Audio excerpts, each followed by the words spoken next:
আজকে আমি যে রেসিপিটা বানাবো সেটার নাম হচ্ছে chimichurri steak bites with creamy garlic mash. নামটা অনেক বড় আমি জানি। চলো এখন রেসিপি শুরু করি। ফার্স্টে হচ্ছে যে আমি আলু হচ্ছে সিদ্ধ করে নেব, আর এখানে হচ্ছে যে আমি বিফ নিয়ে নিয়েছি। বিফের মধ্যে এখন লবণ, মরিচের গুঁড়ো আর হচ্ছে সয়াবিন তেল দিয়ে ভালো মতো মেখে এটাকে আমি রেস্টে রাখবো 1 ঘন্টার ওপরে। এখন আমি বানাবো ম্যাশ পটেটো। এখানে আমি আলুগুলোকে ম্যাশ করে নিয়েছি, আর এখানে বাটার দিতে হবে। সো বাটার আমি মেল্ট করে এটার মধ্যে দিয়ে নিয়েছি। তারপর দিব লবণ। লবণ দেওয়ার পর এটাকে একটু মেখে নিব। মাখানো হলে তারপর এটার মধ্যে অ্যাড করছি মিল্ক। তারপর ভালো মতো মেখে নিব। এই তো হয়ে গেছে আমার ম্যাশ পটেটো। এখন একটা প্যানের মধ্যে তেল দিয়ে তার মধ্যে সবগুলো বিফ দিয়ে দেব। এখানে আমি বাটার ইউজ করব, সাথে রসুনও ইউজ করব। আর হচ্ছে যে আমি বিফ একটু ভাজা ভাজা খাই, তাই একটু ভাজা ভাজা করে নিব।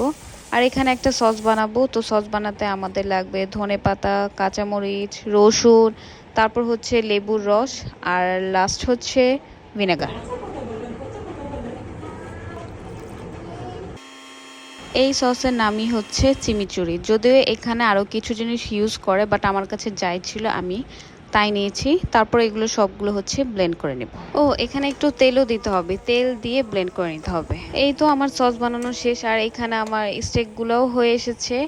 তো এটার উপর এখন আমি হচ্ছে যে চিমিচুরি এই সসটা দিয়ে কিছুক্ষণ নাড়িয়ে নিই। যদিও অনেকে ইউজ করে, আবার অনেকে হচ্ছে যে এইভাবে মাংসের সাথে মিশিয়ে নেয়।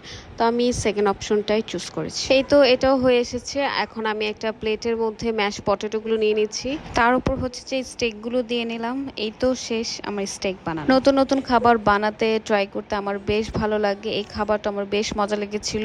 সো এই তো এখন হচ্ছে যে ট্রাই করার পালা। বাটারের সাথে হচ্ছে চিমিচুরি সস উইথ ম্যাশ পটেটো কম্বিনেশনটাই ছিল অনেক মজা, আর নাইস একটা স্মেল আসতেছিল। আমাদের কাছে খেতে অনেক বেশি মজা লেগেছে, আম্মুর কাছেও ভালো লেগেছে। সো এই তো আজকে আমার ভিডিও এই পর্যন্তই। দেখা হচ্ছে নেক্সট ভিডিওতে। আল্লাহ হাফেজ।